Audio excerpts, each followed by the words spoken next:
Hey guys, welcome back to my channel, Manifest Millions. If you are new here, let me introduce myself. I'm Emma, and today we are going to talk about something super important, which is personal finance. I know, finance can sound a little overwhelming at first. It's one of those topics where people either dive head first or avoid it altogether. But trust me, with the right knowledge, it doesn't have to be intimidating at all. Whether you are just starting your financial journey or you are looking to sharpen your skills, I got 5 solid and simple tips to help you take control of your financial future. So grab a pen and paper, let's jump in. Tip 1. Understand your budget. Let's start with the basic. Understanding your budget. This is the foundation of everything in personal finance. If you don't understand where your money is going, how can you expect to save or invest? Trust me, I've been there. And it's easy for money to slip through your fingers without you even realizing it. Step 1. Track your income. First, write down everything you earned. This includes your salary, any side hustle income, or even passive income you might have. If you are getting a paycheck, make sure you account for taxes and any deductions.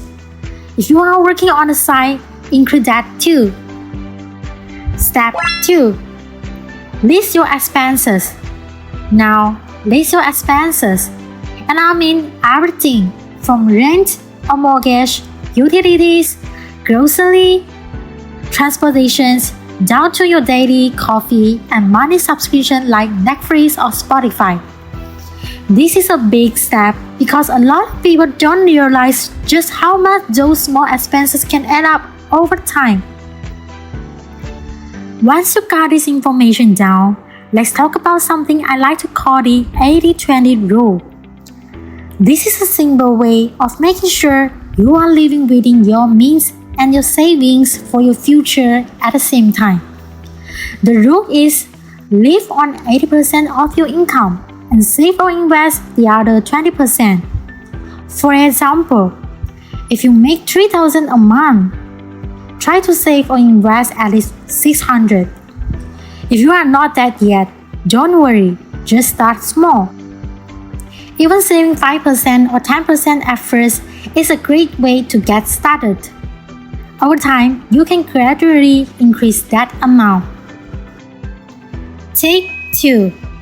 Build an emergency fund. This is critical. I cannot emphasize enough how much peace of mind it brings. Life has a way of throwing curveballs at us. Car repairs, medical bills, or even a job loss. Without an emergency fund, you might end up reaching for your credit cards or taking out loans to cover these expenses. And trust me, high interest debt is not the way you want to go.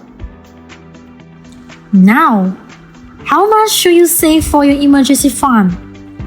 A good rule of thumb is to aim for 3 to 6 months of living expenses. If that sounds intimidating, don't stress. The important thing is to get started, even if just $50 a month. You will be amazed at how quickly it adds up. Pro tip. Start by setting up a separate savings account for your emergency fund, which is somewhere you won't be tempted to dip into it for non-emergency spending. This way, it's out of sight, out of mind, and is there for when you really need it.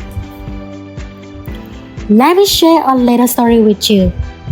When I was first starting out in my 20s, I didn't have any emergency fund. One month, my car broke down, and I had to borrow money from a friend just to get it fixed. I remember feeling so uncomfortable about it. That's when I realized how important it is to have an emergency fund. Tip 3. Start saving yearly. The power of compound interest. Alright, let's talk about something that can seriously grow your wealth, which is compound interest. I like to call it the 8 wonders of the world, because once you understand it, it can work wonders for you. So, what is compound interest? It is essentially earning interest on your interest. If you start saving yearly, you give your money more time to grow, and that growth compounds over time. Let me explain with a simple example. If you start saving just $100 a month at the age of 25 and you earn an average annual return of 7%, by the time you turn 65, you have over $200,000. That's the magic of compound interest.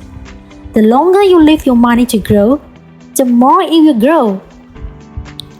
Here's another example for you. If you save $100 a month from age 25 to 35, you will have about $14,000 by the time you are 35. But if you keep that up until you are 65, it will grow to $200,000. Thanks to 30 extra years of compounding growth. The key takeaway here is start yearly. It doesn't matter if you're just putting away $50 or $100 a month at first. The yearly you start, the more time your money has to grow. Time is your best friend when it comes to saving and investing. Tip 4. Pay off high-interest debt first. Let's talk about something that can seriously hold you back financially, which is high-interest debt. If you are carrying credit card debt with interest rates of 18% or more, you are literally losing money every month on top of your monthly payments. So what can you do about it? One of the best strategies I recommend is debt snowball method. This means paying off your smaller debt first, no matter the interest rate. Why? Because it is a psychological win. Once you knock out that first step, you will feel motivated to take the next one. For example, let's say you have a $500 credit card balance with a 20% interest rate, and another one is $5,000 student loan at 5%. Even though the student loan is larger, focus on paying off the credit card debt first.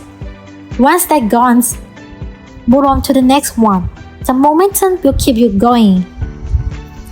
On the flip side, if you want to save more money in the long run, you can go with the debt avalanche method. This means paying off the highest interest debt first and then moving on to the next highest. This method will save you more money in interest, but it might take a bit longer to see that first victory. Whichever method you choose, the key is to focus and stay consistent. You will be debt-free before you know it. Tip 5. Invest for the long term. Now, let's talk about investing. Once you have your budget under control and your emergency fund is in place, it's time to think about growing your wealth. And here's the things. You don't need to be a Wall Street expert to start investing.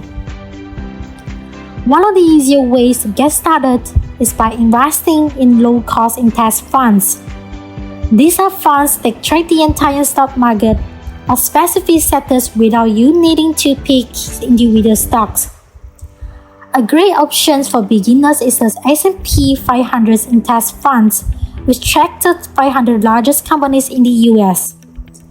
Historically, it has given a 7% average returns per year. Another great way to invest is through retirement accounts like 401k or IRA. If your employers offer 401k match, that's essentially free money, so make sure you take full advantage of it. Before we wrap up, here's a quick bonus tip. Automate your savings. The easier you make it for yourself, the more likely you are to stick to your goals. Set up automated transfer to your savings or investment accounts as soon as you get paid. Even if just $50 a week, the beauty of automations is that it takes the thinking out of saving. Over time, it will become second nature, and you won't have to be stressed about remembering to transfer money. Alright, let's quickly recap the 5 basic personal finance tips to get you started on your journey. The first one, understand your budget. Know your income and expenses and aim to save 20%. The second one, build an emergency fund.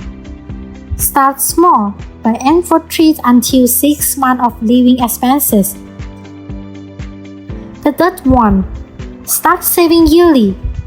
Take advantage of compound interest to build long-term wealth. The fourth one, pay off high-interest debt first. Use the snowball or average method to take your debt. The last one, invest for the long term. Use low-cost index funds and retirement account to grow your wealth. And don't forget the bonus tip, how to make your savings to make it easier to stick to your goals. Personal finance is a journey, not a sprint.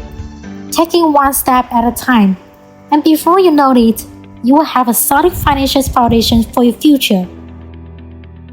If you found this video helpful, don't forget to hit the like button, subscribe, and click the bell so you won't miss out on future videos.